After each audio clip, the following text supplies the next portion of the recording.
Varicose veins కి సరైన చికిత్స కోసం సంప్రదించండి ఎవిస్ హాస్పిటల్. జై శ్రీకృష్ణ. ఆండాళ్ తిరువడిగళే శరణం. ధనుర్మాస వ్రతం ప్రారంభమైంది. ధనుర్మాసం అంటేనే మనందరికీ కూడా ఆండాళమ్మవారి తిరుప్పావై దివ్య ప్రబంధం, ఆ గ్రంథం ఎప్పుడెప్పుడు చదవాలి, ఎప్పుడెప్పుడు పాడాలి, ఎప్పుడెప్పుడు ఆలయాలకు వెళ్ళిపోవాలి, తెల్లవారే హారతులు ఇవ్వాలి, చలిని లెక్క చెయ్యకుండా ఆడవాళ్ళ ఎంతో మంది చక్కగా ముసుగులేసేసుకొని 4ంటికి 3ంటికే కూడా ఆలయాలకు వెళ్ళటాన్ని మనం చూస్తాం. విష్ణు ఆలయాలన్నీ కూడా కిటకిటలాడిపోయేటటువంటి ఈ ధనుర్మాస వ్రత సందర్భంగా తిరుప్పావైలో మన ఆండాళ్ తల్లి ఇచ్చినటువంటి ఈ తిరుప్పావై వ్రతాన్ని చెయ్యాలని చిన్న పెద్ద అనే తేడా లేకుండా కేవలం 30 రోజుల పాటుగా చేసేటటువంటి ఈ వ్రతం వల్ల ఎంత గొప్ప దివ్య ఫలితాలను, ఎన్నో శుభ పరంపరలను కూడా ఇళ్లలో చూసుకొని మళ్ళీ చేయాలి అని ఆరాటపడే వాళ్ళు ఎందరో. అయితే అది భాష ద్రావిడ భాషలో ఉండడం వల్ల మరి సాక్షాత్తు ఆండాళ్ తల్లి తన నోటితో స్వయంగా చెప్పిన పాసురాలు అంటే శ్లోకాలు అని అర్థం. తమిళంలో ఉంటే పాసురము అని అంటాం, సంస్కృతంలో ఉంటే శ్లోకము అని అంటాం. మరి ఆండాళ్ తల్లి ఎలాగైతే శ్రీకృష్ణ భగవానుడు భగవద్గీతని స్వయంగా తన నోటితోటి చెప్పి అర్జునుడికి బోధించారో, ఆండాళ్ తల్లి మన కోసం 30 పాసురాలను మనకు చెప్పింది.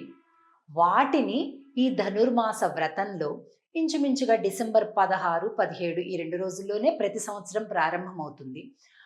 1వ రోజు, 2వ రోజు, 3వ రోజు అని ఆ రోజు నుంచి ప్రారంభించి సంక్రాంతి భోగి రోజుకి ఆండాళ్ రంగనాథుల కళ్యాణంతో ఈ వ్రతం సమాప్తి అవుతుంది.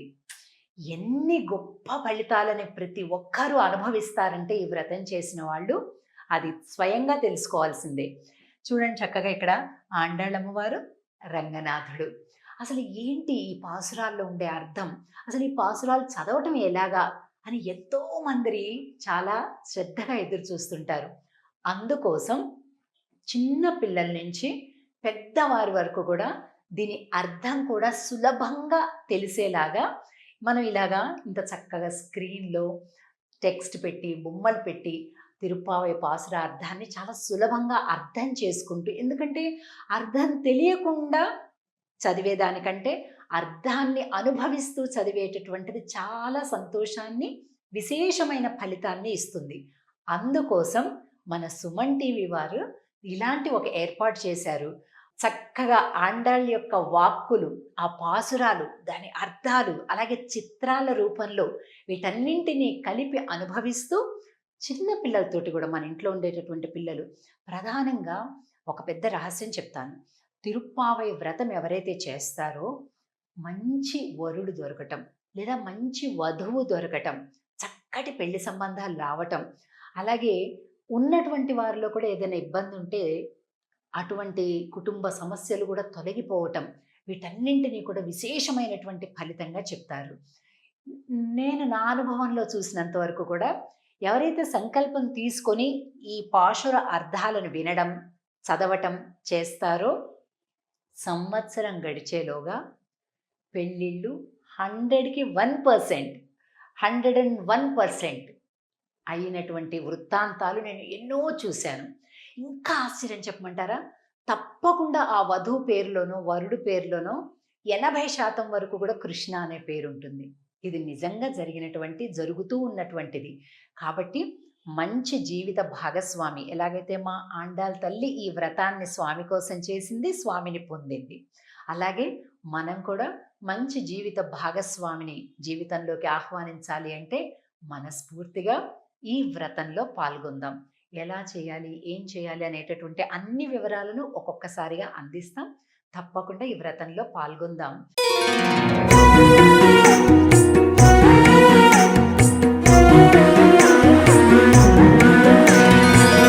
ఇప్పుడు ఈవేళ మనం మొదటి పాసురాన్ని చూస్తున్నాం. ఇప్పుడు ఇది చూస్తే ఆండాళ్ తల్లి పక్కన చిలక ఉంటుంది, ఎడమవైపు కుప్పు ఉంటుంది, మనకి మధుర మీనాక్షి అమ్మవారి ఆలయం బాగా ప్రసిద్ధి కదా తమిళనాడులో. ఆ మధుర మీనాక్షి ఆలయానికి 40-50 కిలోమీటర్ల దూరంలోనే శ్రీవిల్లిపుత్తూర్ అనేటటువంటి ఒక దివ్య దేశం. అక్కడ అమ్మవారు అవతరించారు ఈ కలియుగంలో. ఈ కలియుగంలో తాను అవతరించి అర్చా స్వరూపం అంటే విగ్రహ రూపంలో ఉండేటటువంటి భగవంతుణ్ణి నేను పెళ్లి చేసుకుంటాను అని ఈ వ్రతం చేసింది. అలాగే పొందింది కూడా. అందరి సమక్షంలో స్వామిని వివాహమాడి స్వామిలో లీనమైంది. ఇది ఆండాళ్ కథ. కనుక మరి అర్చామూర్తిగా గుళ్ళో ఉండేటటువంటి విగ్రహ రూప భగవానుడు నడిచి వచ్చి వివాహం చేసుకున్నాడు అమ్మని. కాబట్టి ఎంతో శక్తివంతమైనటువంటి ఈ తిరుప్పావై వ్రతాన్ని, పాసురాలని మంచిగా అర్థంతో మనం ప్రవచనం చేసుకుందాం. ఇప్పుడు మొదటి పాసురం చూద్దాం మనం. ఇది మార్గళి తింగళ్ అనేటటువంటి పాసురంతో ప్రారంభమవుతుంది. మార్గశీర్ష మాసంలో మొట్టమొదటి పాసురం ఇది. వ్రతంలో, ధనుర్మాస వ్రతంలో 30 పాసురాలలో ఇది మొదటి పాసురం. నేను పాసురాన్ని చదువుతాను, జాగ్రత్తగా ఒక్కొక్క శబ్దాన్ని మనం చూస్తూ మనందరం కూడా కలిపి చదువుదాం.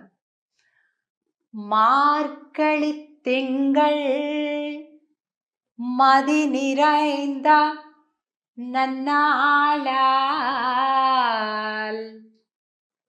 நீராடப் போதுவீர் போதுமினோ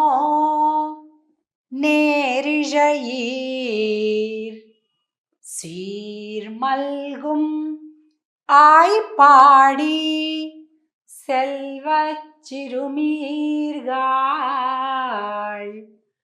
கூர்வேல் கொடும் தொழிலன் நந்தகோபன் குமரன் ஏராரந்த கண்ணி யசோதை இளம் சிங்கம் கார்மேனிச் செங்கண் கதிர் மதியம் போல் முகத்தான் நாராயணனே நமக்கே பறை தருவான் பாரோர் புகழ படிந்து ఏలోరెంబావాయ్.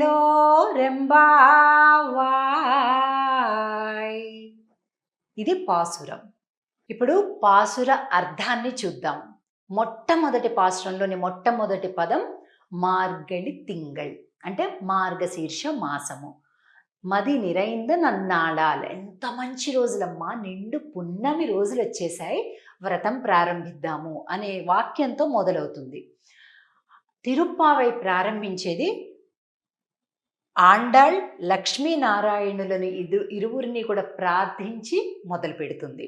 ఎలా కనిపిస్తుంది అంటే మార్గళి తింగళ్ అనేటటువంటి పదం ఏదైతే ఉందో, మా అంటే ఇందిర, లోకమాత లక్ష్మీ అమ్మవారు. అలాగే మాసాన మార్గశీర్షోహం అని శ్రీకృష్ణ భగవానుడు భగవద్గీతలో చెప్పాడు. కాబట్టి మార్గశీర్ష మాసమే పరమాత్మ. కనుక ఈ మాసం అంతా కూడా అణువణువు క్షణక్షణము కూడా పరమాత్మ యొక్క స్వరూపంగా భావించాలి. అలాగా మార్గళి తింగళ్ మది నిరైంద నన్నాళాల్ అంటే మంచి రోజులు వచ్చాయి అంటున్నారు. మంచి రోజులు అంటే ఏంటి? మామూలుగా మంచి రోజులు అంటే నాకు అది దొరికింది, ఇది దొరికింది, ఆహా అక్కడ సినిమాకి వెళ్ళాము, ఇది మంచి రోజులు కాదమ్మా. భగవంతుడిని ప్రార్థించాలి అని నీకు మనసులో కలుగుతుంది చూసావు, అది మంచి రోజులు అని చెప్తుంది ఆండాళ్ళు. ఏం చేయాలట ఈ మంచి రోజును? మది నిరైంద నన్నాళాల్ நீராடப் போதுவீர் போதுமினோ నేరిజయీర్. రెండవ లైన్లో నీరాడప్ పోదువీర్ అంటే స్నానం చేయడానికి. స్నానం చేయటానికి అందరూ రాండమ్మా అని. తిరుప్పావై వ్రతానికి ఇంకొక పేరేంటో చెప్పమంటారా? స్నాన వ్రతము. ఎలాగైతే కార్తీక మాసం అంతా తప్పనిసరిగా తెల్లవారుజామునే స్నానం చేయాలి అనేది గొప్ప నియమంగా మనం చేస్తామో, దాని తర్వాత వచ్చేటటువంటి ఈ మార్గశీర్ష మాసం ధనుర్మాస వ్రతం కూడా స్నాన వ్రతము అని పేరు. అంటే ఎంత ముఖ్యమో ఆలోచించండి. సూర్యోదయం కంటే ముందే స్నానం అయిపోవాలన్నమాట ధనుర్మాసంలో. అలాగే శరీర శుద్ధి, అలాగే ఆత్మశుద్ధి 2 కలిపి పొందుతాం మనం ఈ ధనుర్మాసంలో తెల్లవారుజామున స్నానంతో. நீராடப்போதுவீர் போதுமினோ நேரிழையீர் சீர்மல்கும் ஆய்ப்பாடி సెల్వత్ చిరుమీర్గాళ్. ఇందులో సీర్ మల్గుం గొప్ప గొప్ప సంపదలన్నీ కూడా కలుగుతాయి కదా అని చెప్తూ ఏరారంద కణ్ణి యశోదై, యశోద దగ్గర కృష్ణ పరమాత్మ ఎలాగా ఎదిగి ఒదిగిపోయాడు, సింహపు పిల్లలాగా అమ్మవారి దగ్గర యశోదమ్మ దగ్గర ఉంటాడట. కూర్వేల్ కొజుందొజిలన్ నందగోపన్ కుమరన్, నందుడి దగ్గర ఎలా ఉంటాడట, చాలా అణుకువగా వినయంగా ఉంటాడట. అలా ఆ ఇద్దరి దగ్గర ఉండేటటువంటి నందగోపుడిని మనం ప్రార్థిద్దాం, స్నానానికి వెళ్దాం. అందరూ కలిపి స్నానం చేసి మనం భగవంతుడు శ్రీకృష్ణుడి దగ్గరికి వెళ్దామమ్మా. వ్రతాన్ని విందాం, వ్రతాన్ని చేద్దాం. ఎలా చేయాలో స్వామి చెప్తాడు మనకి, కలిపి ప్రయాణం చేద్దాం అని అంటుంది ఆండాళ్ తల్లి మొదటి పాసురంలో.